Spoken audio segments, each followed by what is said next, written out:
Assalamualaikum warahmatullahi wabarakatuh. Bismillahirrahmanirrahim. Alhamdulillahi rabbil alamin. Wal akibatu lil muttaqin. Wala udwana illa 'alal zalimin. Wassalatu wassalamu ala asyrafil anbiya'i wal mursalin Sayyidina Muhammad wa ala alihi wa sahbihi ajma'in, amma ba'du.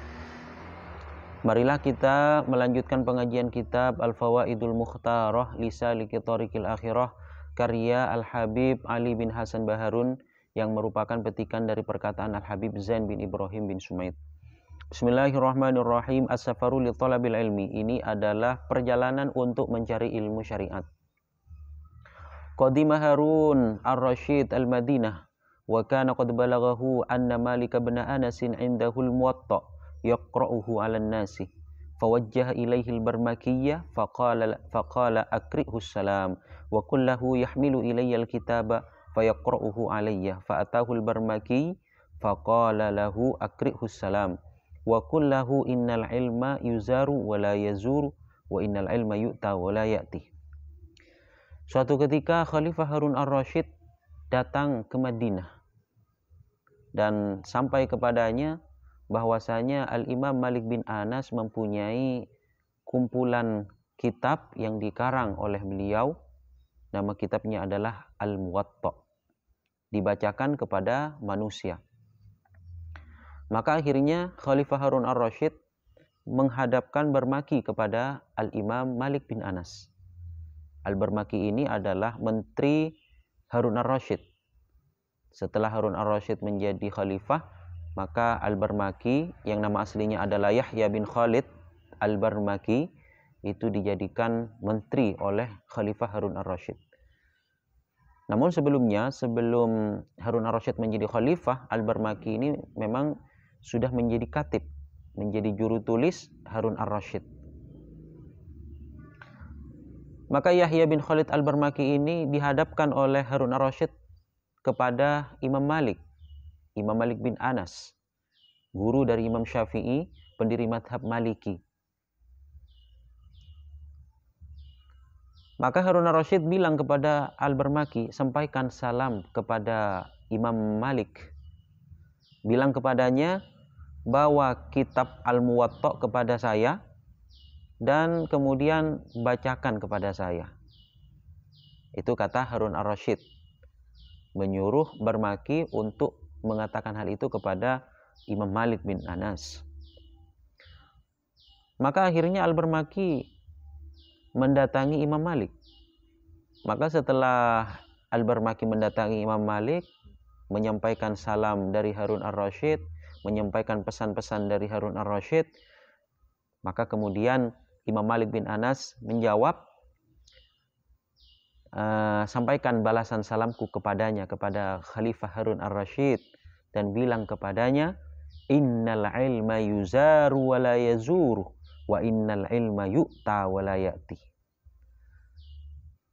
Katakan kepadanya, sesungguhnya ilmu itu diziarahi, artinya dihampiri, bukan menghampiri. Dan sesungguhnya ilmu itu didatangi, bukan datang. Itu kata Al-Imam Malik bin Anas. Jadi kalau mau mencari ilmu, mau mengambil ilmu, mau belajar, mau mengaji, maka muta'allim ataupun thalibnya yang mau mengaji itu, muridnya yang mau mengaji itu yang datang kepada gurunya, bukan gurunya yang datang kepada muridnya. Jadi ilmu itu didatangi, diziarahi, dimaini, bukan ilmunya yang mendatangi. Itu kata Al-Imam Malik bin Anas. Jadi ilmu itu mulia, ilmu itu sangat mulia, sehingga ilmu itu didatangi. Apabila kita mau mondok, ya kita harus datang ke pondok. Apabila kita mau belajar, maka kita harus mendatangi guru yang mau mengajari ilmu syariat itu. Bukan malah gurunya disuruh datang ke rumahnya. Itu kurang etis. Bahkan itu termasuk penghinaan terhadap ilmu. Itu prinsip Al-Imam Malik. Ya, Al-Imam Malik bin Anas tidak mau menemui Harun ar-Rasyid, tidak mau mendatangi Harun ar-Rasyid. Malah Al-Imam Malik bin Anas menyuruh Khalifah Harun ar-Rasyid, ini sudah khalifah ini. Artinya sudah menjadi pemimpin. Kalau sekarang menjadi presiden. Jadi presidennya disuruh datang oleh Imam Malik. Kalau mau mengaji kitab Al-Muwatta, datang ke rumah. Bukan malah saya yang pergi ke istana negara. Itu prinsip Al-Imam Malik bin Anas yang merupakan guru dari Imam Syafi'i, pengarang kitab Al-Muwatta, kitab kumpulan hadis, dan merupakan pendiri madhab Maliki, madhab yang kedua setelah madhab Hanafi. Karena madhab yang diakui sekarang itu ada 4, madhab Hanafi, madhab Maliki, madhab Syafi'i, dan madhab Hambali. Rahala Jabir ibn Abdullah ibnu Abdillah minal Madinah ila Misra ma'a asyaratin minas sahabah fasaru syahran fi hadithin balaghahum an Abdillah ibni Unais al-Ansari yuhadditsu bihi an Rasulillah sallallahu alaihi wasallam hatta sami'uhu. Pernah sahabat Jabir bin Abdullah dari Madinah berangkat menuju Mesir bersama 10 orang sahabat. Maka mereka, sahabat Jabir dan 10 orang sahabat, berangkat selama 1 bulan. Berjalan selama 1 bulan. Untuk apa? Untuk apa coba? Untuk mendengarkan 1 hadis yang disampaikan dari Abdullah bin Unais al-Ansari, yang mana Abdullah bin Unais al-Ansari diceritakan langsung oleh Rasulullah Shallallahu Alaihi Wasallam, sehingga Jabir bin Abdullah dan 10 orang sahabat yang datang dari Madinah menuju Mesir mendengarkan 1 hadis itu dari Abdullah bin Unais al-Ansari, yaitu mereka rela berangkat dari jarak yang jauh, yaitu Madinah menuju Mesir.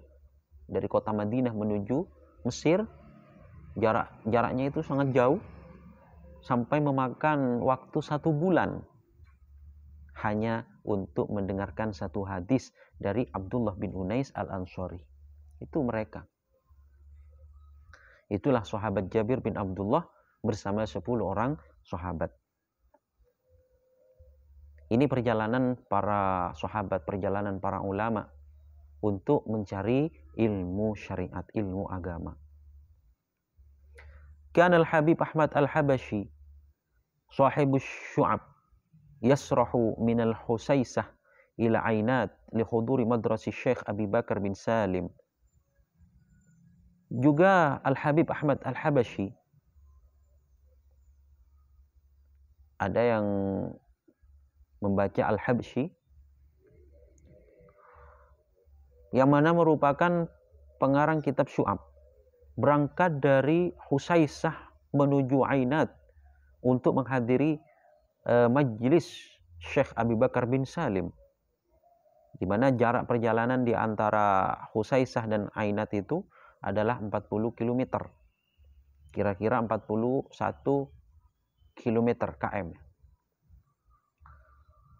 Begitu juga Al-Habib Ahmad bin Zain Al-Habashi juga datang dari Hautah menuju Tarim untuk menghadiri majlis Al-Habib Abdullah Al-Haddad, dan jaraknya adalah kira-kira 49 km.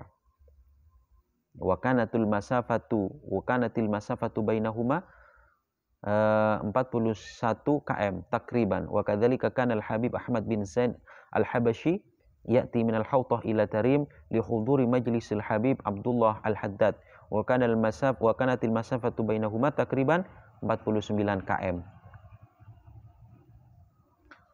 Jadi mereka demi mencari ilmu syariat rela berjalan jauh untuk meraihnya. Qala al-Habib Abdullah Masyhur, qala al-Habib Abdurrahman Masyhur, kuntu waqta talabil ilmi asiru ila Sewun wal Hawtah wala ma'i syai' wa ba'da layali abitu bila asya' wa nasharu al-laila kullahu wa nakhruju akhir al-laili ila masjidi Taha naqulu asa alu masjidi Taha yamudduna bi qahwah. Al-Habib Abdullah Masyhur berkata, dulu saya waktu mencari ilmu berjalan dari Sewun menuju Hawtah. Sewun itu sama dengan Zaidun, Saiwun, maksudnya Saiun. Sebagiannya menulis dengan satu waw. Saiwun itu wawnya cuma satu. Ada sebagian lagi wabaduhum biwawaini dengan dua waw. Saiwun, Saiwun ada dengan satu waw, ada dengan dua waw. Wal qaidah anna ma kathura istimaluhu washtahara wa fihi wawani yuktabu biwahidatin faqat ka Dawud. Kaidahnya bahwasanya setiap sesuatu yang sudah banyak digunakan dan sudah masyhur dan di situ ada dua waw yang berkumpul, maka wawnya itu ditulis satu saja. Contohnya seperti Dawud. Jadi penulisan Dawud itu wawnya bukan dua tapi satu, Dawud. Begitu juga Saiwun, jadi wawnya itu ditulis satu saja. Wa kana khurujul Habib ila Saiwun min Tarim wa kanatil masafatu bainahuma 34 km.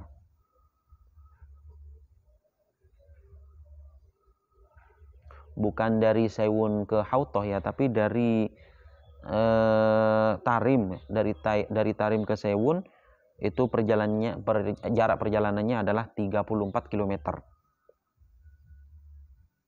Jadi Al-Habib Abdurrahman Masyhur berkata, saya berjalan ke Sewun dari kota Tarim menuju Sewun dan menuju kota Hawtah juga, dari Tarim ke Hawtah, dan saya tidak mempunyai bekal apa-apa. Itu kata Al-Habib Abdurrahman Masyhur. Maka di sebagian malam saya bermalam tanpa makan. Dan saya tidak tidur malam, bergadang. Satu malam tidak tidur. Dan pada akhir malam saya keluar ke Masjid Toha dan saya berkata, mungkin saja keluarga Masjid Toha memberi kita qahwah. Qahwah itu kopi. Itu Al-Habib Abdurrahman Masyhur. Beliau mencari ilmu meskipun jauh dari Tarim menuju Saiwun, menuju Hawtah.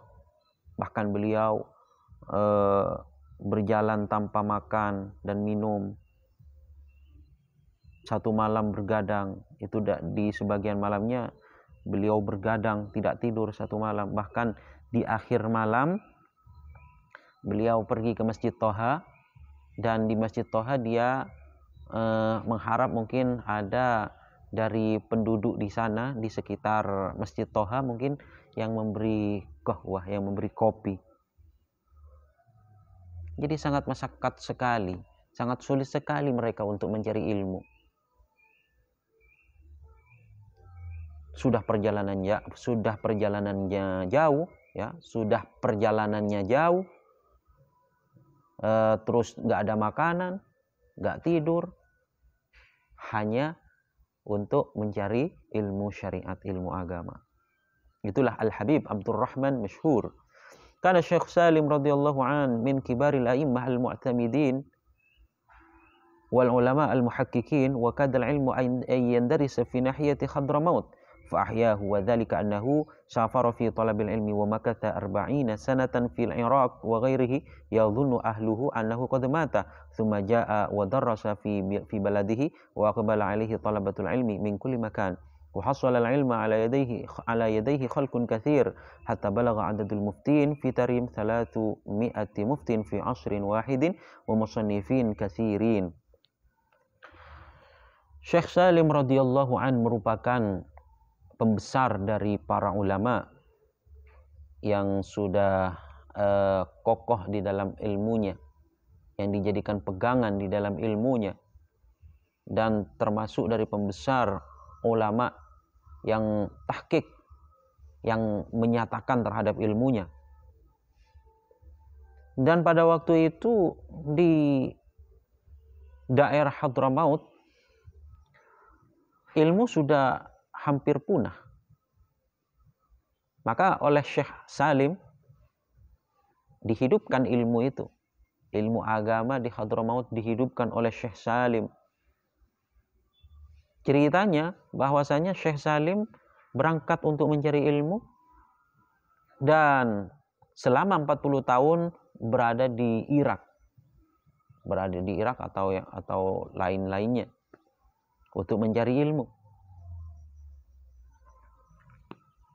Bahkan keluarganya sudah menyangka bahwa Syekh Salim itu sudah meninggal. Disangkanya Syekh Salim itu meninggal, padahal Syekh Salim tidak meninggal. Syekh Salim dari Hadramaut berangkat menuju Irak dan negara-negara yang lain untuk mencari ilmu. Selama 40 tahun, Masya Allah, selama 40 tahun dia mencari ilmu, menuju Irak, menuju daerah-daerah lain selain Irak untuk mencari ilmu selama 40 tahun, sampai keluarganya menyangka dia sudah meninggal dunia. Kemudian setelah 40 tahun Syekh Salim pulang, sudah sampai ke rumahnya ke Hadramaut, dia mengajar sehingga banyak yang mengaji kepadanya, banyak yang mondok kepadanya, banyak yang datang kepadanya untuk mengaji dari setiap tempat. Dan banyak manusia yang alim dilahirkan dari beliau. Artinya di pondoknya banyak mencetak para ulama. Bahkan sampai hitungan mufti di Tarim itu sampai 300 mufti. Hasil didikan dari Syekh Salim. Itu berkat perjuangan Syekh Salim untuk mencari ilmu. Selama 40 tahun dia mencari ilmu. Masya Allah, dia mondok 40 tahun. Sampai keluarganya menyangka bahwa dia mati. Selama 40 tahun mencari ilmu, setelah itu mengajar di rumahnya di Hadramaut. Dan kebetulan di Hadramaut hampir ilmu agama itu sudah hampir punah. Sudah hampir habis. Kemudian dihidupkan lagi oleh Syekh Salim setelah beliau bertualang selama 40 tahun untuk mencari ilmu. Kemudian setelah tiba di Hadramaut, mengajar di Hadramaut, maka banyak manusia-manusia, santri-santri, orang-orang yang terlahir, tercetak dari tangan Syekh Salim radhiyallahu an. Ya bahkan itu di Tarim hitungan mufti ialah 300 mufti. Dalam satu masa terdapat 300 mufti. Kalau sekarang satu mufti saja sudah sulit. Orang yang berfatwa dalam urusan ilmu agama, ketika ada sebuah persoalan hukum Islam, hukum syariat, ditanyakan kepada para ulama, sekarang sulit untuk menemukan. Tapi waktu Syekh Salim mengajarkan ilmunya di Tarim, justru ada 300 mufti yang tercetak, yang keluar, yang ditelurkan oleh Syekh Salim. 300 mufti. Dalam satu masa terdapat 300 mufti. Dan juga banyak para pengarang-pengarang terlahir dari tangan Syekh Salim. Masya Allah, ini sangat hebat. Subhanallah. Kana wahidun min ali kathir min ali ibni sanad dakhala fi sin ma'a qillati dhatil yad faqala lahu iyaluhu ma fina taqah lil infaq alaik safir dawir laka akal fasafara wa kullama wasala ila mahallin ma ahadun labbai bihi hatta dakhala al-Hind faqala lahu ahluha hal fika alatun lil askarah faqala la faqalu lahu hal fika alatun lil khidmah faqala la faqalu wa limadha ji't faqala lahu abghi qutan faqad faqalu lahu inna fil Hind baladan yuqalu laha Dihli qa'idatul Hind wa fiha mahallun lil ladzina yatlubuna al-'ilm sir ilaiha fasara wa lamma wasala ilaha jalas ayyaman thumma ibtada fi ta'allumil Qur'an wa sinnuhu nahwu 80 thumma qara'a fil hadits wa ma madat alayhi 3 aw 4 sinin illa wa huwa hujjatun fi 'ilmi al-hadits hatta innahu mata fi hadzal balad Syekhul Islam fi 'ilmi al-hadits fawallauhu. Pernah salah satu dari keluarga Al-Kasir, dari keluarga bin Sanad, sudah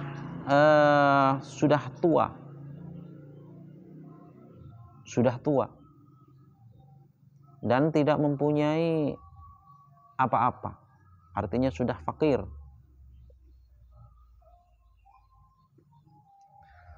Maka keluarganya bilang kepada orang itu, saya tidak mampu untuk membelanjahi kamu, katanya. Itu kata keluarganya kepada Wahid min Ali Katsir. Anggap saja namanya Wahid, ya.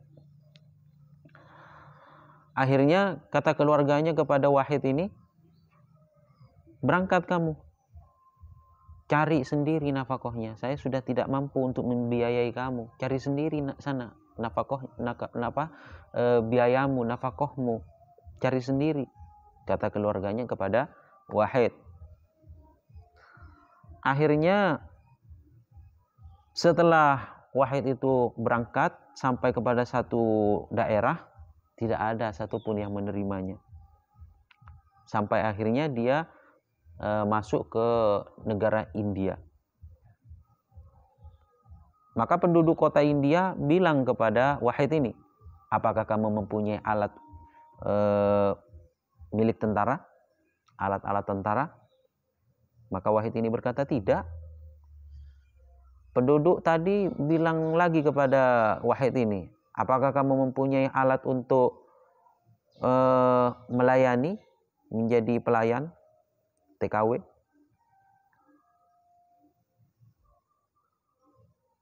Maka Wahid ini juga berkata tidak punya. Maka kemudian penduduk kota India, penduduk negara India juga bertanya lagi, terus untuk apa kamu datang ke sini? Akhirnya Wahid itu berkata kepada mereka, saya hanya mencari makanan. Saya hanya mau mencari makanan. Akhirnya penduduk negara India bilang kepada Wahid ini, di India ada sebuah negara, sebuah kota yang namanya Dihli, yang merupakan ibu kota negara India. Kalau di sini ditulis Dihli, mungkin saja New Delhi itu, karena kan ibu kota negara India adalah New Delhi. Di sana terdapat tempat untuk mencari ilmu, kata penduduk negara India, mengarahkan Wahid ini. Akhirnya Wahid ini diarahkan untuk mencari ilmu. Berangkatlah ke sana. Akhirnya Wahid ini berangkat menuju kota Delhi. Ketika sudah sampai di Delhi, dia duduk di sana beberapa hari belajar Quran, sedangkan umurnya berapa? Berapa coba? 80 tahun. Jadi mondok umur 80 tahun. Akhirnya dia belajar hadis, membaca ilmu hadis. Akhirnya selama mondok selama 3 tahun, 4 tahun, ternyata dia sudah menjadi hujjatun ya. Di dalam ilmu hadis menjadi hujjah. Hujjah itu, kalau hujjatul Islam itu sudah menghafal 300 hadis. matan dan sanad itu sudah hafal 300 hadis.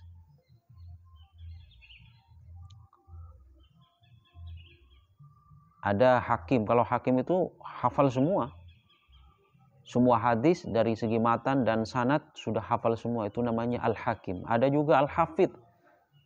Al-hafidh itu hafal 100.000, ya 100.000, 300.000 ya, kalau hujjah itu bukan 300 biasa, 300.000, 300.000 hadis.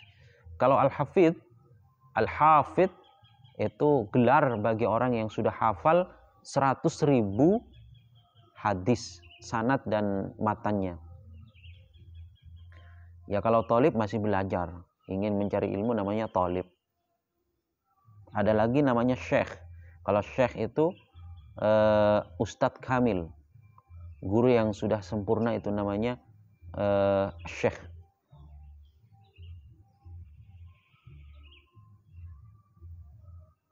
Jadi Wahid ini belajar pada umur 80 tahun, belajar di Delhi, ibu kota Hindia.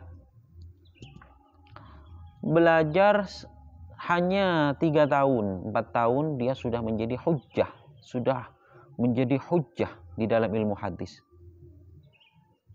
Sudah hafal 300.000 hadis, sanad dan matanya. Sehingga di negara itu mati seorang Syekhul Islam, yang ustadz yang sudah kamil. Syekhul Islam itu ustadz kamil, ustadz yang sudah sempurna. Ketika sudah mati, ada salah satu Syekhul Islam mati di dalam ilmu hadis, ya, Syekhul Islam di dalam ilmu hadis. Maka ketika dia mati, ketika ada seorang Syekhul Islam mati, maka digantikan oleh Wahid ini. Jadi Wahid ini berumur 80 tahun, masih baru belajar ilmu.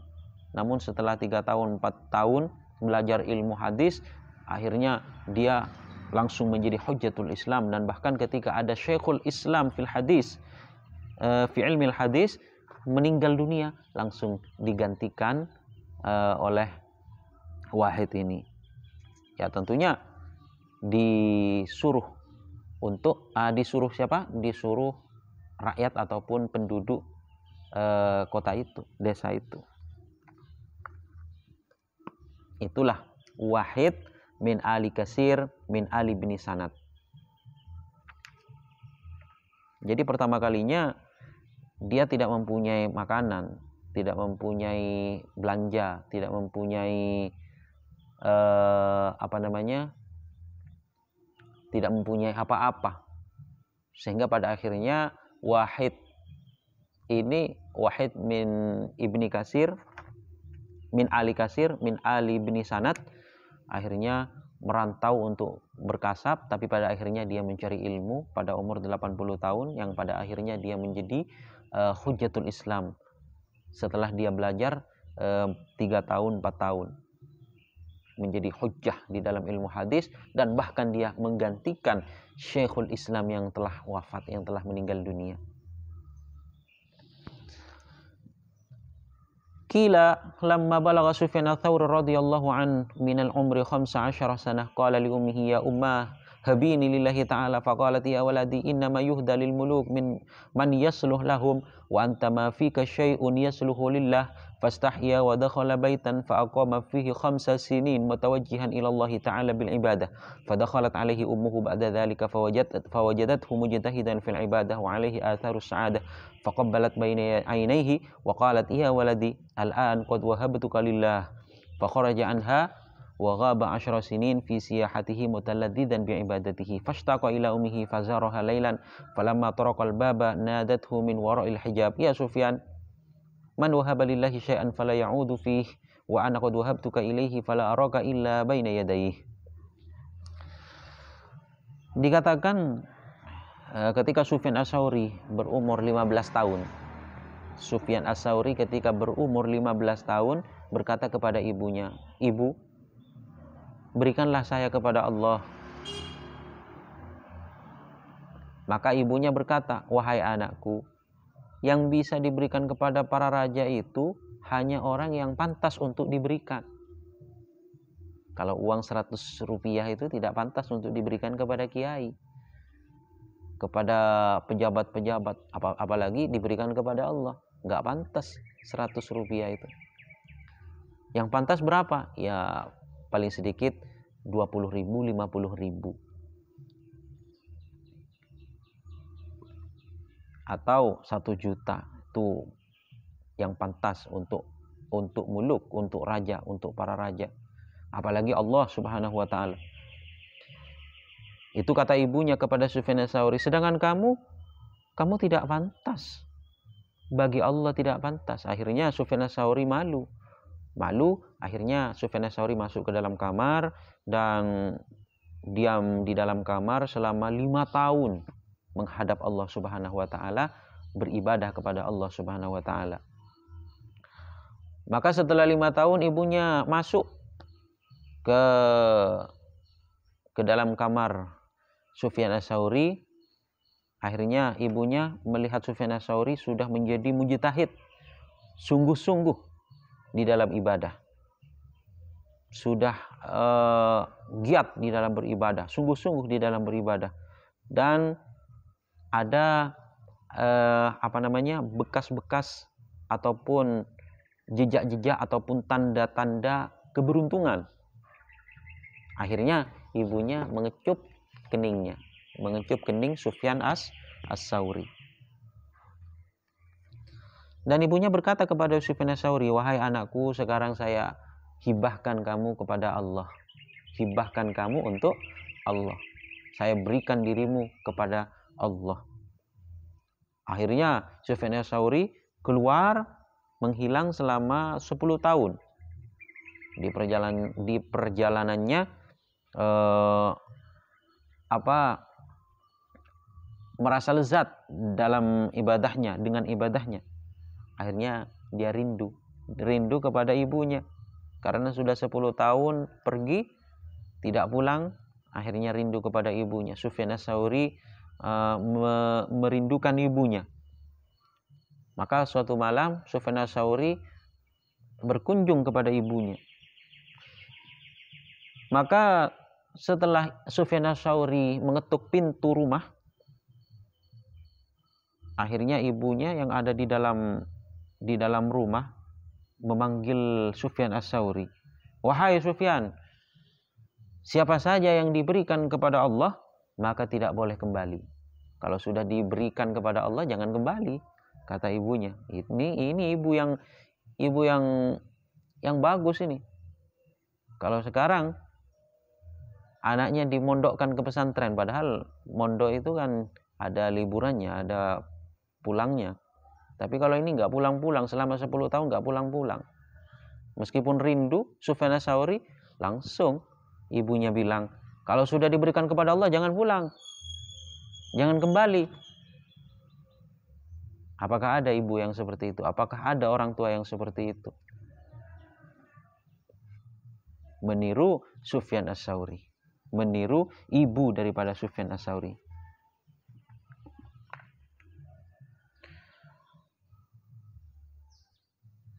Dan saya telah, masih tetap kata ibunya, dan saya telah memberikanmu kepada Allah. Maka saya tidak mau melihatmu kecuali kamu berada di sisi Allah Subhanahu wa taala. Itu kata ibunya terhadap Sufyan Ats-Tsauri. Ya kalau sekarang ya selalu dikunjungi ataupun bahkan disuruh pulang. Kadang dikunjungi ke pondok, atau kadang anaknya itu pulang ke rumahnya, ya dikasih makan, dikasih minum, karena sudah rindu.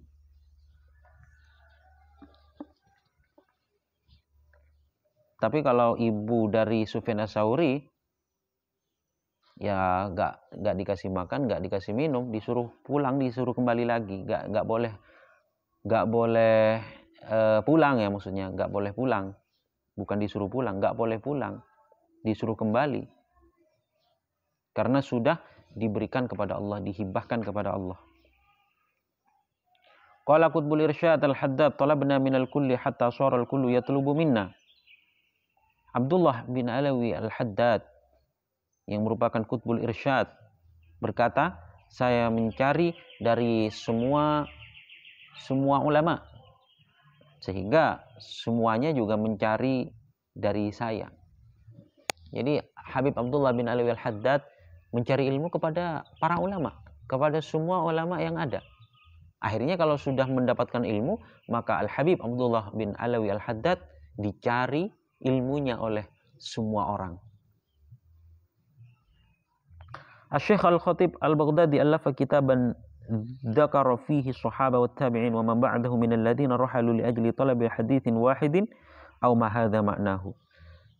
Bahkan Syekh Khatib Al-Baghdadi mengarang sebuah kitab khusus yang di dalamnya menyebut sahabat tabi'in dan ulama-ulama setelahnya, di mana mereka berangkat untuk mencari satu hadis saja. Itulah perjalanan para sahabat, perjalanan para tabi'in, perjalanan para ulama di dalam mencari ilmu. Sangat masyaqqat. Meskipun cuma satu ilmu, satu hadis mereka cari, meskipun jarak perjalanannya itu sangat jauh, dan meskipun mereka sudah tua, dan meskipun mereka tidak mempunyai apa-apa. Semoga kajian kali ini bisa menambah semangat kita untuk mencari ilmu syariat, mencari ilmu agama, dan semoga kita diberikan hidayah oleh Allah Subhanahu wa taala, diberikan taufik dan diberikan kesempatan oleh Allah Subhanahu wa taala untuk mencari ilmu agama, untuk mencari ilmu dimanapun ilmu itu berada. Amin amin amin ya rabbal alamin. Allah manfa'na bima 'allamtana wa 'allimna ma yanfa'una wa zidna ilman walhamdulillahi ala kulli halin wa na'udzu billahi min hali ahlin nar wallahu a'lam. Assalamualaikum warahmatullahi wabarakatuh.